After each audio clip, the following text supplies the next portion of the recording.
নিচে কে কি কমেন্ট করছো কিন্তু আমি সরি পড়তে পারছি না। কত হাজার সাবস্ক্রাইবার থাকে বাট কজন ভিডিও দেখে? হ্যাঁ, না সেটা দেখো অর্গানিক সাবস্ক্রাইবারকে নিয়ে কত হাজার গুনলে তো হবে না। যে কজন তোমার ক্লোজড তারাই কি দেখে? সেটাই বলো। একদম বাস্তব কথা। সন্দীপের টা যখন পেয়েছি কৃষ্ণ ভাইটাকেও পারবো। আচ্ছা নতুন ভাগ্নি বলছে সন্দীপেরটা। সন্দীপ বলতে সে আমার এক ভাগনা আলিপুরদুয়ার। আ সে তার চ্যানেলটা পড়েই ছিল। মরচা পড়ে মাটির সঙ্গে মিশে গিয়েছিল। বোধহয় ৩-৪ বছরের হবে। তাকে টেনে হিঁচড়ে বার করে এই নতুন ভাগ্নি বলল, "মামা এটাকে একটু দেখিয়ে এসো তো।" আমি বললাম, "দেখবো? আচ্ছা চলো।" বলে তাকে দেখে টেনে হিঁচড়ে এত বুড়া চ্যানেল, বয়স্ক চ্যানেল, তার যত ওয়াচ টাইম ঢোকাই তার পেছন দিক দিয়ে তত বেরিয়ে যায়। সে কি সংগ্রাম! সেই সংগ্রামে আমরা কিন্তু পরাজিত হইনি। আমরা কিন্তু লড়াইটা রেখেছিলাম ওয়াইটির সঙ্গে। ওয়াইটি শয়ে হাজার তারা কাটছে আর আমরা ঢুকাচ্ছি। কত কাটবি কাট। বলে তার কিন্তু মনীয়ন হয়েছে। তো এরকম অনেক ইতিহাস আছে কজনের কথা বলবো। আর বলতে আমি এইসব বলতে আমি উঠিনি। রাধা মাধব চাইলে স্বভাবে ঢঙে সম্পর্ক আমি করি না, যতটুকু করি মন থেকে চেষ্টা করি। হ্যাঁ, একদম তাই। সঞ্জয় পাল আইডি নিয়ে রয়েছে। সুস্মিতা আম সুস্মিতা আছে আমাদের সঙ্গে। সুস্মিতা আজ একটা ভিডিও ড্রপ করেছে। পারলে সবাই দেখো। আর আমার ডিভোশনাল না সরি অফিসিয়াল চ্যানেলে একটা মায়ের গান দিয়েছি গো। আ এগুলো অনেক ভাবনা চিন্তা করে তো গান-ফান দিতে হয়। কারণ কপিরাইটের ভয় আছে মনি চ্যানেল। সন্দীপের ১০ বছরের চ্যানেল ছিল। দেখেছো? ১০ বছরের বুড়ো চ্যানেলকেও আমরা মনি করে ছেড়েছি। হবে না, হবে না। ও তো ফেড আপ। ও তো জানেই না, দিবা স্বপ্নও দেখতো না যে তার চ্যানেলটা মনি হবে। পড়েছিল তো মরচে পড়ে মাটির নিচে পড়েছিল।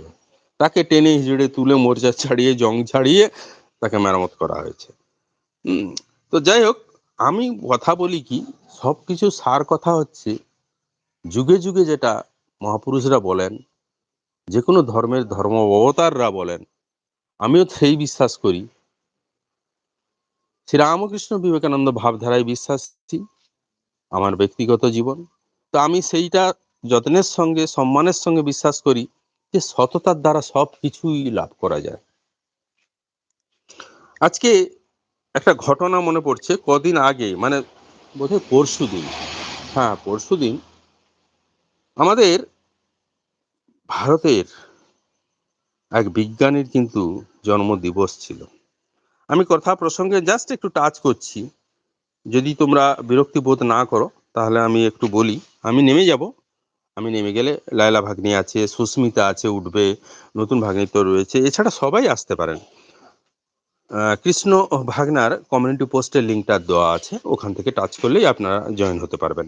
এটা গেট টুগেদার লাইভ, একটাই সিট। একজন নামলে একজন আসতে পারে।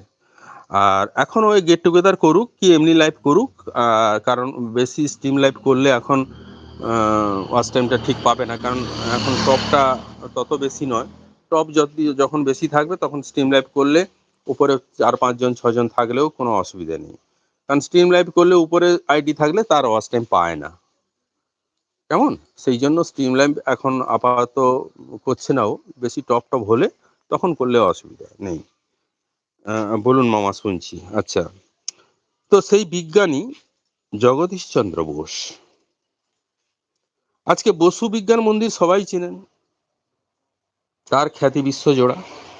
তো এই জগদীশচন্দ্র বসু আমাদের গর্ব, আমাদের বিজ্ঞানী। এই জগদীশচন্দ্র বসুকে বিজ্ঞানী রূপে জগৎ বিখ্যাত কে করেছিল?